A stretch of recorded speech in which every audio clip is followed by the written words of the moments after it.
In this video, we're starting Chapter 4 in the statistics textbook. Chapter 4 is on the average and the standard deviation. In this video, we're going to go through sections 1 and 2, which is an introduction to the average. So just a quick review of where we've come from. We started in Part 1, Design of Experiments. We learned about controlled experiments and observational studies. Then we started Part 2, which is on descriptive statistics.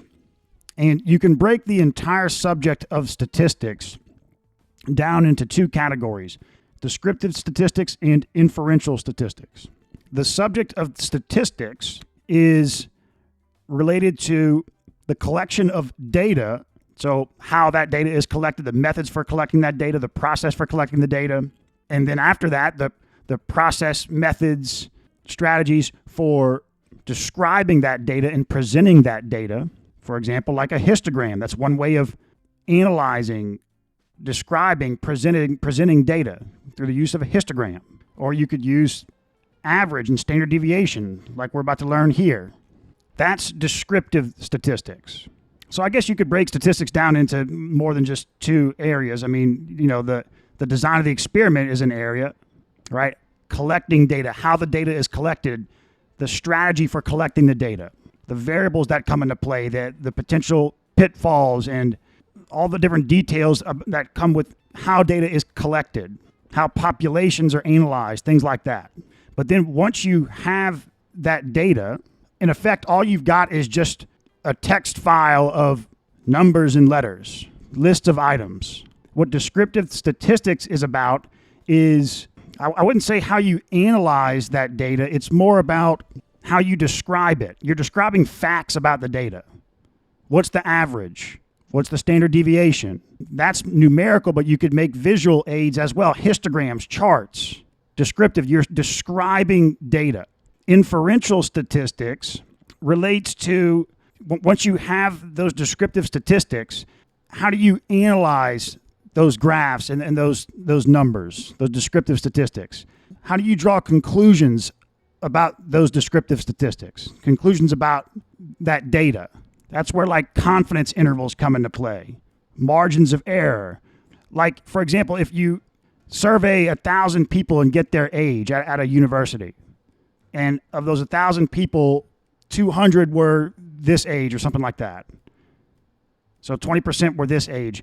That 20% number, that's a descriptive statistic. It's a fact. It's a fact about this data set. But now, if the university has 10,000 students or something, and you want to use that descriptive statistic to make an assumption about the age of the entire population with like a certain level of confidence, that's inferential statistics. Okay, so we started Part 2, descriptive statistics. We learned about the histogram in Chapter 3. Now we're going to learn about the average and standard deviation. All right, a histogram can be used to summarize large amounts of data. That's one way you can summarize large amounts of data, is with a histogram. That's one way. You could have a distribution table, which would be more of descriptive statistics from a numerical standpoint, but then you could also turn the histogram into a visual chart. Often an even more drastic summary is possible, giving just the center of the histogram and the spread around the center. Center and spread are ordinary words here without any special technical meaning. So you might be aware of this because you've most likely been exposed to statistics to some degree before taking this course or watching the videos in this playlist. But just note that the average and standard deviation have no like inherent tie to the histogram. They're just presenting it that way in this textbook. And I like how they're doing that. It's interesting. But again, when you think average and standard deviation, you don't have to think about the histogram. You can. There is absolutely, and the center of area of the histogram is the average of the horizontal x values. So like, the age distribution of a population, the center of area would line up on an age. That would be the average age of the population. And then also when you think about the spread, what we're going to talk about, that would be like the standard deviation of the histogram. We'll talk about how to calculate that for a histogram, but the more basic definition of the average is associated with you've got a list of numbers. I mean, it doesn't have to be numbers. It could be like qualitative data, like, does this person have brown hair or blonde hair or red hair or black hair? And you're doing like a count of that, but you can turn it into a list of numbers, right? How many people had brown hair? You put that count. And you're adding up the numbers and dividing by the number of data points to get the average. If you're a little confused, don't worry about it. I'll come back to these points you might be confused about as we go. Just note, again, the average and standard deviation have no inherent tie to the histogram. They're just talking about it that way as a teaching technique, which I do like a lot. I think it's very interesting. 2 histograms are sketched in figure 1 on the next page. The center and spread are shown. Both histograms have the same center, but the second one is more spread out. There is more area farther away from the center. For statistical work, precise definitions have to be given, and there are several ways to go about this. All right, so let's come to figure 1. So with a histogram, the average is the center of area. And by the average, it's the average of the horizontal unit. So here this is, we don't know what the horizontal unit is, but whatever this horizontal unit represents, this could be the age. What was of all of the data points, what was the average age? That's going to be the center of area. But again, when you think about the average, the definition of average, you don't typically think about center of area. You don't think about the histogram. But you can, though. That's one way to think about the average, but that's not the most common way. We're going to talk about the most basic definition of what an average is in a little bit. But this is very interesting. I do like how they're doing this. So for a histogram, again, it's the center of area. There's an equal amount of area to the left and to the right. So it's on 50. I mean, I don't know if they've drawn this to scale, but or maybe this is drawn to scale, but there would be an equal amount of area to the left and the right. So 50 is the center, is the average of all the data points. And same idea over here. 50 is also there's equal amounts of area on the left and the right. But it wants to point out that there still is a difference between these 2 histograms. Even though the averages of both of these are the same, there's a difference. In this one, the spread is less. What does that mean? The data points are more tightly crunched around the center point. Here, the data points are more spread out away from the center point. Interesting. All right, for statistical work, precise definitions have to be given, and there are several ways to go about this. The average is often used to find the center, and so is the median. The standard deviation measures spread around the average. The interquartile range is another measure of spread. So I guess we're going to go into the idea of what the median is later. But just to give you a quick preview, the median is the literal middle point relative to the count of the number of data points. So if you have 50 data points, the 25th data point is the median or something like that. It might be you get the idea. I think it's if there's 51 data points, then the 25th would be the median. Whatever one's in the middle. Now, you might be saying, well, isn't that the average? Not necessarily. If you're taking the average height of mountains, of 50 mountains, and one of those mountains is extremely high relative to the other mountains, well, that's going to pull the average up past what you would seemingly think would be the middle point. That might not be the best example, but I think you get the idea. It's definitely the median and the average are 2 different ideas for sure. They represent the center of the data in 2 different ways.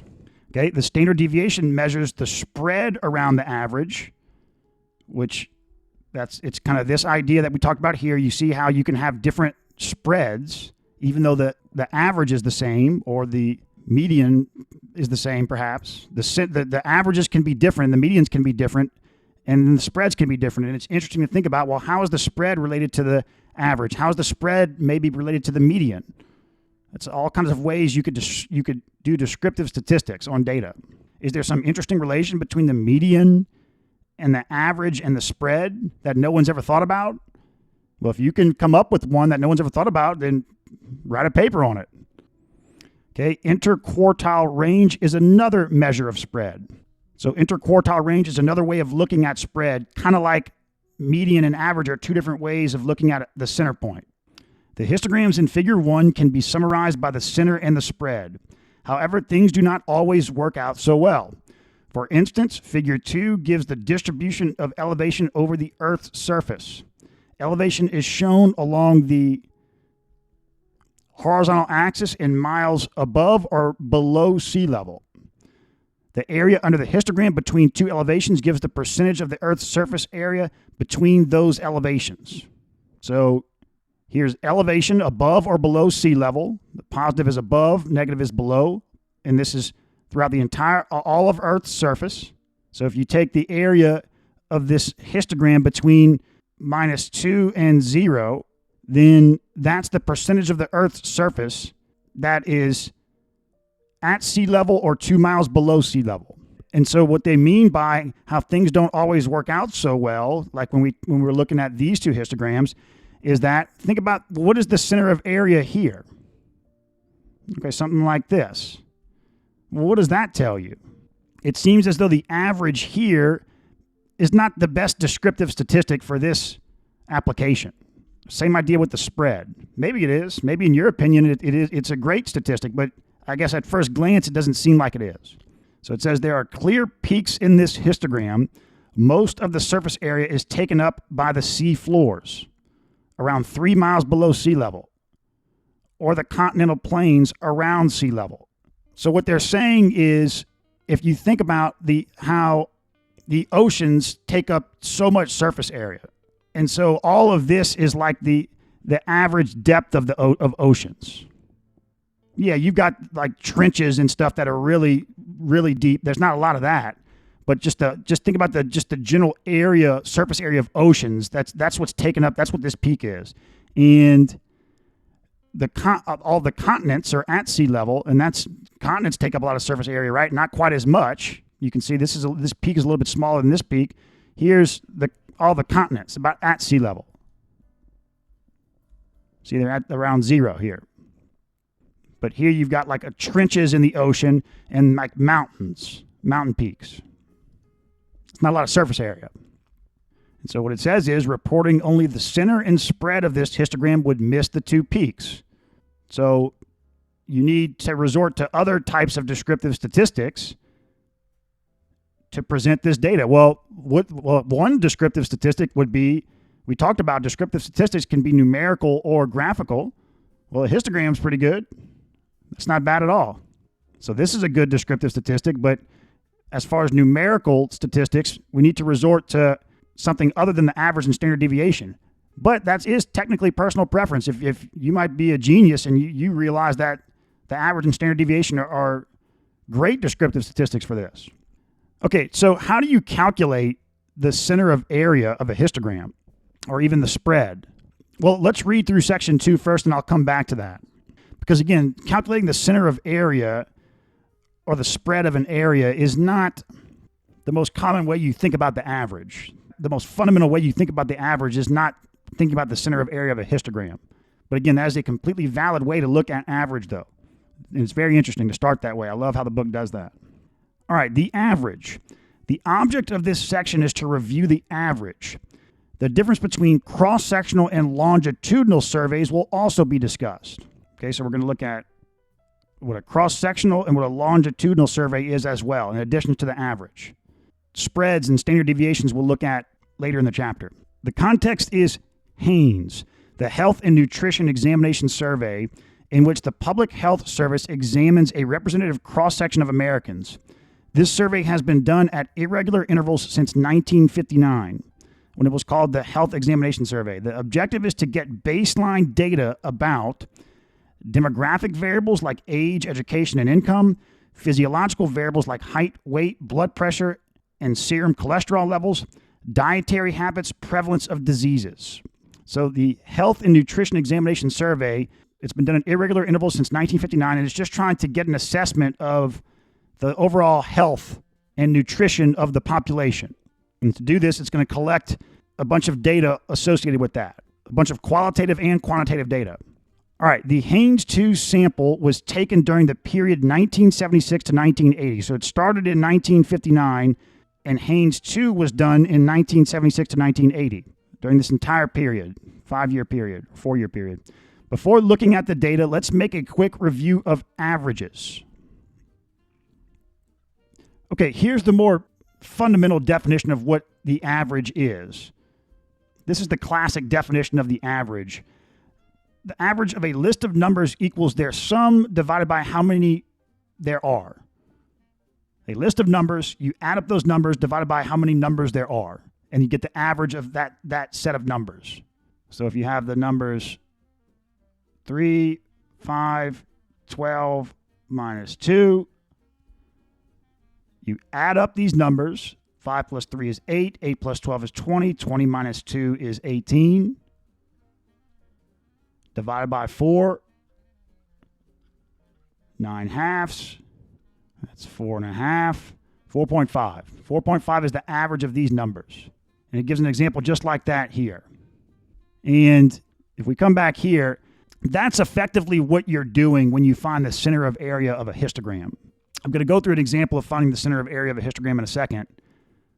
But if you look at what you're actually doing and the underlying of what you're actually doing, remember, a histogram starts with just a text file of data or an Excel file of data. And what you have is counts of data points that correspond to numerical values on the horizontal axis. So this person was age 26, this person was age 28, et cetera, et cetera, et cetera. So if you took that raw data and you added up all of the ages, like even if there were 10 people that said they were age 38, you add up 38 10 times then, and then divide by the number of data points, and that's the average. Well, if you calculate the center of area of a histogram, it doesn't even matter if you don't have a density scale as the horizontal axis. Remember, a histogram, the areas have to be proportional to the number of data points. That's a requirement for a histogram, even if those areas don't actually represent the percentage of data points in that interval. So because of that, no matter what, the center of area of a histogram is going to lie at that average value, that average horizontal unit value that you would get if you just went to the raw data, added up all the data points, and divided by the number of data points. It's the same thing either way. So it says, let's go back to Haynes. Well, okay, before we get into this Haynes study, let me give you an example of calculating the center of area of a histogram. Okay, so here's the histogram we created in Chapter 3 based on batting averages. In Major League Baseball, we went to that sportsreference.com and got some real data. And here's the raw data. We looked at batting averages for each year. It was the average batting average of all the players in a season is what's reported. So 2024, 2023, 2022, all the way to 1871. We made a histogram of the batting averages. So using the fundamental definition of average, what do we do? Well, okay, let's get the count of data points.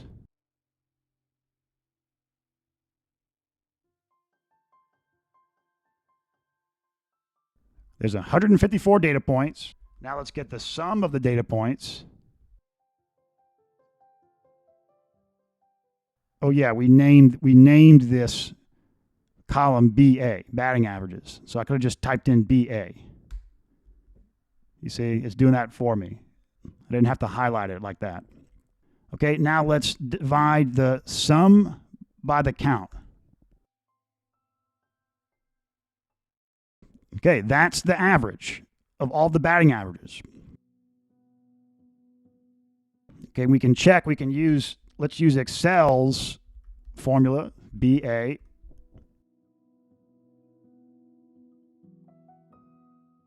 There you go. Okay. But again, if you find the center of area of the histogram, it's going to lie at 0.262.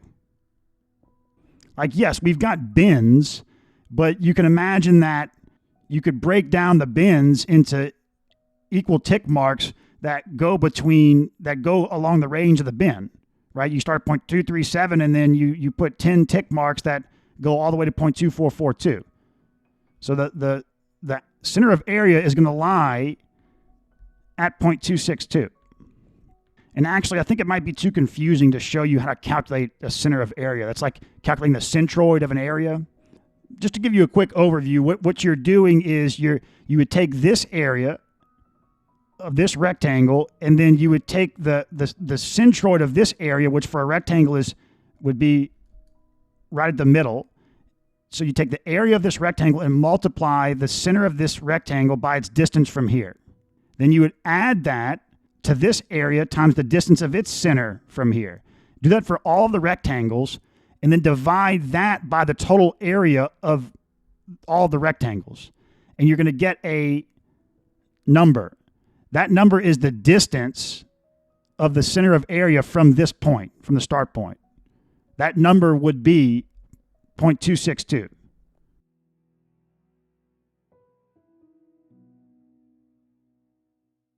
So right around here. And if you broke that formula down, you could see how it's boiling down to just an average like this, just summing all the raw data points and dividing by the count. So you don't need to know how to calculate center of area, the center of an area, the centroid of an area. For now, all you need to know is that if you have a histogram, behind the scenes of the histogram is raw data. And if you want to calculate the average of that raw data, you just add up all the data points and divide by the number of data points. That's the average. That average, if you go to the histogram and draw a vertical line through that average, that's going to be the center of area of the histogram, regardless if the vertical scale is a actual density scale, meaning that the actual areas of each block represent the percentage of data points within that block. That doesn't have to be the case. Remember, you can do a histogram that doesn't have a density scale, but a requirement for any histogram, 100%, or it's not a histogram, is that the areas, the relative areas, are proportional to the number of data points. So because that's the case, no matter what, if you have a correctly drawn histogram, the center of area is going to be the average. All right, let's go back to Haynes. What did the men and women in the sample age 18 to 74 look like? So we're looking at the 1976 to 1980 study. They collected a bunch of data with all those different types of variables we talked about, and they talked to men and women from age 18 to 74, and from 1976 to 1980, asking all these men and women of these different ages, all of those questions about those data points. The average height of the men was 5 feet 9 inches, and their average weight was 171 pounds. Okay, so just for reference, this is 69 inches. Average height of the women was 5 feet 3.5 inches. This is 63.5 inches. Okay, the average height of the women was 5 feet 3.5 inches, and their average weight was 146 pounds. They're pretty chubby. So he's saying they're pretty chubby even in 1980. What's happened since 1980? The survey was done again in 03-04. This was Haynes 5. The average heights went up by a fraction of an inch, while weights went up by nearly 20 pounds, both for men and for women. All right, so let's make sure we understand exactly what they're saying. If we come back here, for each of these Haynes studies, over like a 4-year period or 1 year, whatever, some period of time, they would survey men and women from young to old, 18 to 74, young and old, and in between, and get data like this related to health and nutrition. They would find out each person's age, education, income, height, weight, blood pressure, dietary habits, diseases, things like that. For the 1976 to 1980 Haynes 2, just looking at the height. So they asked all these men and women their height and their weight. So you've got just a list of, man 1, man 2, et cetera, et cetera. This was his age. Women 1, women 2, women 3, women 4. This was her age and her height. So you can make a histogram out of that, right? But you could also just average those data points. For the 1976 to 80 Haynes 2, the average height of the men was 69 inches and their average weight was 171 pounds. The average height of the women was 63.5 inches, and their average weight was 146 pounds. So they're saying what happened since 1980. We look at Haynes 5 and 0304. Average heights went up by a fraction of an inch, while weights went up by nearly 20 pounds, both for men and for women. Interesting. Figure 3 shows the averages for men and women and for each age group. Averages are joined by straight lines.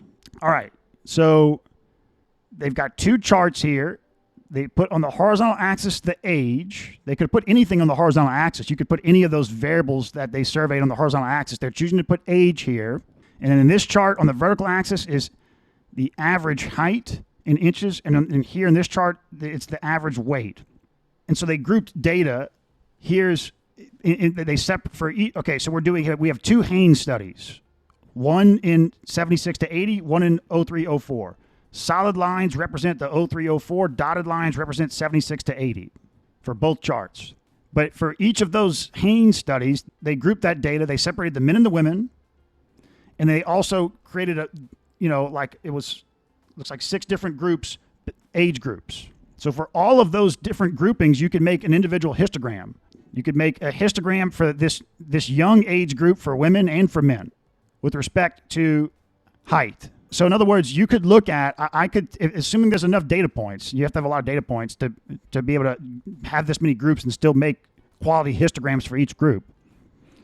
But I could say, so I guess maybe they're just focusing on age 20, or maybe either this is just people of age 20, or it's like age 18 to 22. They don't give specifics. I would imagine this is like age 18 to, because they said they just joined the data points by straight lines. So I would imagine that this data point corresponds to a histogram with this age range. So all of the data points within this age range, let's say just women, the histogram was based on average height. The horizontal axis in the histogram was average height, and the vertical axis was just the density scale. You see? Then you can make another histogram for men in this age range, where the horizontal axis is average height, and the vertical axis is just the density scale. And you can do the same thing when it comes to weight, having the horizontal axis in the histogram be average weight. Then you could do another histogram in this age range, like 45 to 55, for both men and women for each Haynes study, in 76 to 80 and 0304. That's the idea. But they're not showing the actual histograms. They're just, for each of those potential histograms, they're calculating the average and plotting the average here, and then joining those averages by straight lines. Okay, so it says from Haynes 2 to Haynes 5, average heights went up a little in each group, but average weights went up a lot. So here's average heights for men and women going from 1976 to 1980, that's the dotted line, to 2000 to 2004, that's the solid line. The average heights went up a little bit, but the average weights went up a lot. Here's women 1976 to 1980.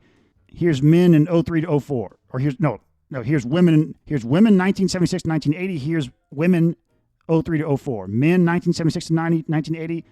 Men 03 to 04. So there's a bigger jump there. All right, this could become a serious health problem because excess weight is associated with many diseases, including heart disease, cancer, diabetes. The average is a powerful way of summarizing data. Many histograms are compressed into the 4 curves. Yes, so assuming you have enough data points, you could, because you need a lot of data points because you're dividing the raw data into so many groups. Again, separating it men from women, and then all these different age groups. But if there's enough data points, that's fine. But with the average, taking the average of those groups, taking the average of those histograms, you could say, you could get an overview look at all of those different histograms. So that's powerful. But it says this compression is achieved only by smoothing away individual differences. For instance, in 03-04, the average height of the men age 18 to 24 was 5 feet 10 inches, but 15% of them were taller than 6 foot 1 inch. Another 15% were shorter than 5 feet 6 inches. This diversity is hidden by the average. So what they're saying is, this is powerful, but we don't know anything about, so if we look age 18 to 24, look at the heights of women for each of these different two Haynes studies and the heights of men.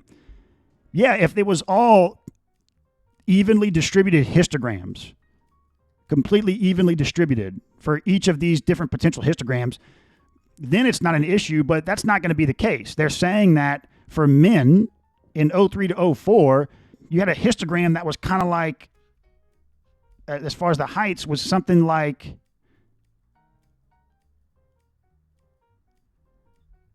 that maybe. So you lose that information with a chart like this, with just making a chart of averages. For a moment, we return to design issues. So design of the experiment. In the 76 to 80 data, the average height of men appears to decrease after age 20, dropping about 2 inches in 50 years. Okay, so they're referring to this trend here. After age 20 in the 1976 to 1980 data, you went from here to here. Dropped about 2 inches. Same idea for women. Should you conclude that an average person got shorter at this rate? Okay, so if we come back, what they're asking is, so I think it is known, I'm not 100% sure if this is a fact, but as you get older, as you get into your elderly years, you shrink in height. So however tall you are when you're in your 20s, comparing that to when you're in your 60s and 70s, you're going to be a little bit shorter. I don't know if that's just a myth or what. I think that's like a biological fact. And so what they're asking is that how we can view this trend here? This downward trend is showing how someone from age 20 to 80, how much they shrunk in height? It says not really, because Haynes is cross-sectional, not longitudinal. The Haynes study is cross-sectional, not longitudinal. In a cross-sectional study, different subjects are compared to each other at one point in time. In a longitudinal study, subjects are followed over time and compared with themselves at different points in time. Exactly. So we talked about how this experiment was designed, how this study was designed. There's an aspect of time here. When considering the aspect of time that's inherent to this study, the subjects at different time points are different subjects. That doesn't have to be the case. You could start with 20-year-old men and women, ask them those questions, the Haynes questions, and then every 10 years follow up with those same people. And then after 50, 60 years, you would have a longitudinal study, right? Every 10 years, find out what their weight is, what their height is, all of those questions. Okay, so in this box here, it points out if you're reading the conclusions of a study or you're analyzing a study where the effects of age are really time. It's more talking about if time is a part of that study or a part of how you're analyzing the study. And really, almost any study, there's going to be some time aspect. Well, I guess not really if you conducted a full experiment in a week or something, but in a lot of situations, what I'm saying is in a lot of situations, even if you're not explicitly talking about time, like if time is not one of the axes in a chart you've made, it still might be a part, in the background, a part of that study. You just want to make sure you're considering whether the data is cross-sectional or longitudinal. If corresponding to the different time points are also different subjects, then it's cross-sectional. If corresponding to the different time points, it's the same subject, then it's longitudinal. And so whenever you're looking at the conclusions of a study or you're drawing conclusions yourself about a study or any kind of analysis, you need to make sure you're aware of whether the data is cross-sectional or longitudinal. So how does that come into play here? If we come back, can we look at this trend as the height of men decreasing as they get older? Well, since it's cross-sectional, the answer is no. If this was longitudinal, then absolutely, but it's cross-sectional. These men here in these age group are different people than these men in this age group. It's different subjects. And that's a confounding variable. I mean, obviously it's a confounding variable when we consider the weight data points, because different generations, two people in different generations are going to have different weights on average. Okay, it says there is evidence to suggest that over time, Americans have been getting taller. This is called a secular trend in height. So this idea that Americans have been getting taller over time, or Americans have been getting heavier over time, that's called a secular trend. The word secular has different definitions, but the one that's being used here is it's some occurrence or some pattern that's taking place over a significant period of time in the sense of like over centuries. So comparing something in the 18th century to the 19th century, or comparing generations, that idea. Okay, so it's saying that in these Haynes studies, there's evidence to suggest that over time Americans have been getting taller. There's a secular trend in height, and its effect is confounded with the effect of age in figure 3. So if we come back here, the idea of is someone from age 20 to age 80 getting taller, or shorter? Is that person shrinking, or tracking how a person's weight changes as they go from, age 20 to age 80? There's not much information we could get from these charts in that regard, because this isn't longitudinal data, but it's cross-sectional, so we do have much more potential to find secular trends.